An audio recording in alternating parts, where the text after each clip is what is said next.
Liebe Freunde, Freundinnen, liebe Mitmenschen, danke, dass ihr alle da seid. Wir werden jetzt ein paar Reden hören. Ich bitte um Aufmerksamkeit. Mein Name ist Kristin Sveinsdóttir. Ich komme aus Island, wo Solidarität für Palästina und der internationalen BDS-Bewegung selbstverständlich ist. Selbstverständlich für jeden Menschen, der für Menschenrechte spricht. Als ich nach Österreich gekommen bin, war ich schockiert. Schockiert darüber, dass die Solidarität, die in Island so selbstverständlich ist, so gar nicht der Einstellung der meisten Österreicherinnen entspricht. Eine Einstellung in einem Land, das die Unterdrückung von unschuldigen Menschen aus der Zeit des Nationalsozialismus doch nur zu gut kennen sollte. Ich stehe heute hier, weil ich hoffe, dass die Solidarität mit Palästina eines Tages genauso selbstverständlich sein wird wie in Island. Im Namen von BDS Austria möchte ich euch allen herzlich dafür danken, dass ihr gekommen seid, um ein Zeichen für Gerechtigkeit und Solidarität zu setzen. Unser herzlicher Dank gilt auch den anderen Rednerinnen, die heute mit uns hier sind. Mary Pampalk von Frauen in Schwarz in Wien, Tom Kosik von der Antifaschistischen Aktion, Willi Langthaler von der Anti-Imperialistische Koordination und auch die palästinensische Jugend Österreich. Danke euch allen herzlich. Nachdem wir hier einige Reden hören werden, werden wir dann gemeinsam zur israelischen Botschaft im 18. Bezirk weiterziehen. Aber bevor ich das Mikrofon an die anderen Rednerinnen weitergebe, möchte ich im Namen von BDS Austria ein paar Worte sagen.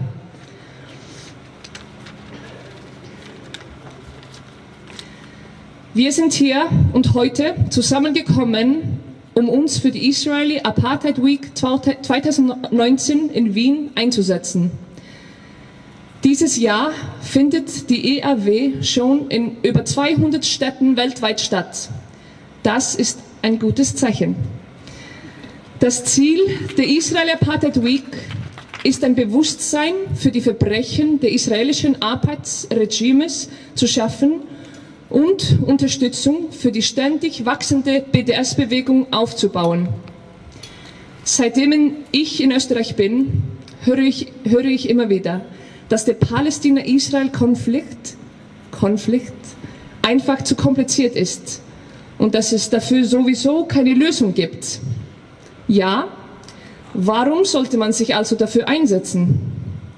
Nelson Mandela hat einmal gesagt, wir wissen nur zu gut, dass unsere Freiheit unvollständig ohne die Freiheit der Palästinenserinnen ist. Auch die UNO, also die Vereinten Nationen, sagen, dass es die gemeinsame Pflicht aller Menschen und Nationen ist, international solidarisch zu sein. Nichts anderes macht die BDS-Bewegung. Doch wo ist die internationale Solidarität, wenn es um die Palästinenserinnen geht? Ich persönlich denke, dass der Tag, an dem wir aufhören, uns um internationale Solidarität zu kümmern, jener Tag ist, an dem wir beginnen, unsere Menschlichkeit zu verlieren. Die BDS-Bewegung fordert Gerechtigkeit, Solidarität und gleiche Rechte für alle ein. Sie schlägt keine politischen Lösungen vor.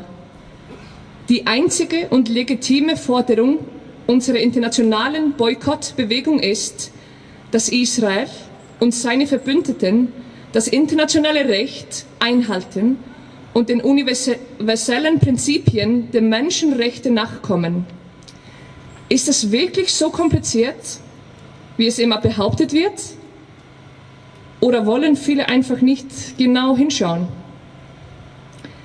Nehmen wir uns Beispiel an den Palästinenserinnen. Trotz aller Ungerechtigkeit, trotz über 100 Jahren Kolonisierung, Vertreibung und Besatzung, trotz mehrfacher Massaker in Gaza und der Westbank, haben die Palästinenserinnen ihre Hoffnung nicht verloren. Morgen, vor genau einem Jahr, fing im Gazastreifen The Great March of Return an. Seitdem haben sich Demonstranten jeden Freitag zusammengefunden, um das Rückkehrrecht der vertreibenen Flüchtlinge und das Ende der Gaza-Blockade zu fordern. Das israelische Militär hat auf diesen Rufen nach Gerechtigkeit blutig reagiert. Vor ein paar Wochen wurde ein Bericht der UNO über den Great March of Return veröffentlicht. Erneut wurde festgestellt, dass Israel Kriegesverbrechen begeht, dass israelische Soldaten und Soldatinnen gezielt Journalistinnen, Sanitäterinnen, Invalide und Kinder erschießen. Laut dem UN-Bericht wurden inzwischen schon 183 Demonstranten ermordet, davon 35 Kinder. Etwa 23.000 Menschen wurden verletzt, davon über 6.000 mit scharfer, tödlicher Munition. Die Überschrift der Israel Apartheid Week 2019 ist Stop Arming Colonialism oder Hört auf, Kolonialismus zu bewaffnen. Es ist kein Zufall, dass unser Treffpunkt heute bei der US-amerikanischen Botschaft ist. Die Vereinigten Staaten sind Israels wichtigster Verbündeter und ihr größter Waffenlieferant. Die Vereinigten Staaten und ihre Verbündeten unterstützen auf diese Weise direkt Israels Unterdrückung und Israels Menschenrechtsverletzungen gegenüber den Palästinenserinnen. Wir fordern deshalb ein Militärembargo gegen Israel. Und da Israel sein unmenschliches Know-how in Unterdrückung, Überwachung, Folter und Ermordung in alle Teile der Welt exportiert, ist ein Embargo gegen Israel nicht nur eine Maßnahme für den Frieden und die Freiheit in Palästina, sondern aller unterdrückten Menschen und Völker in vielen Regionen der Welt. Ein Militärembargo gegen Israel ist möglich. Mit starken Grassroots-Bewegungen und globalen Mobilisierungen ist es möglich. In Südafrika hat es funktioniert. Internationale Solidarität hat die Vereinten Nationen gezwungen, ein verpflichtendes internationales Militärembargo gegen Südafrikas Apartheidsregime zu erheben. Wir können das nochmals schaffen. Wir sind befriedet. Was sind Sie? Am kommenden Freitag im Rahmen der EAW 2019 besucht uns Ronnie Kasrils hier in Wien. Ronnie Kasrils ist ehemaliger südafrikanischer Widerstandskämpfer, Menschenrechtsaktivist und ehemaliger südafrikanischer Minister für Staatssicherheit.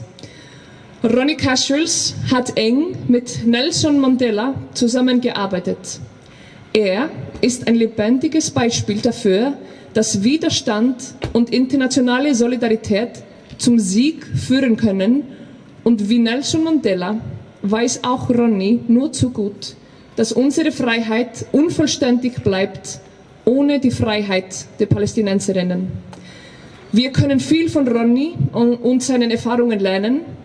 Ihr solltet euch das nicht entgehen lassen. Und ihr seid alle am Freitag herzlich dazu eingeladen. Der Veranstaltungsort wird erst kurz vor der Veranstaltung veröffentlicht. Alle Informationen dazu findet ihr auf unserer Homepage und der Facebook-Seite von BDS Austria. Und jetzt von der US-amerikanischen Botschaft fordern wir Militärembargo auf Israel jetzt. Militärembargo auf Israel jetzt. Arms embargo against Israel now. Arms embargo against Israel now. Hört auf, Kolonialismus zu bewaffnen. Hört auf, Kolonialismus zu bewaffnen. Stop arming colonialism. Stop arming colonialism. Beendet die Besatzung. Beendet die Besatzung. End the occupation. End the occupation. Freiheit für Palästina. Free, free Palestine. Free, free Palestine. Free Palestine. Free, free Palestine. Free, free Palestine.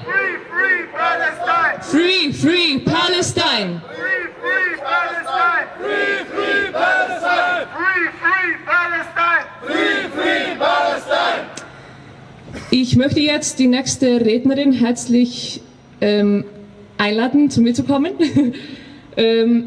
Mary Pampalk von Frauen in Schwarz Wien wird jetzt ihre Rede auf Englisch halten. Finde ich auch sehr passend, dass wir bei der US-amerikanischen Botschaft sind. Bitte schön, Mary Pampalk.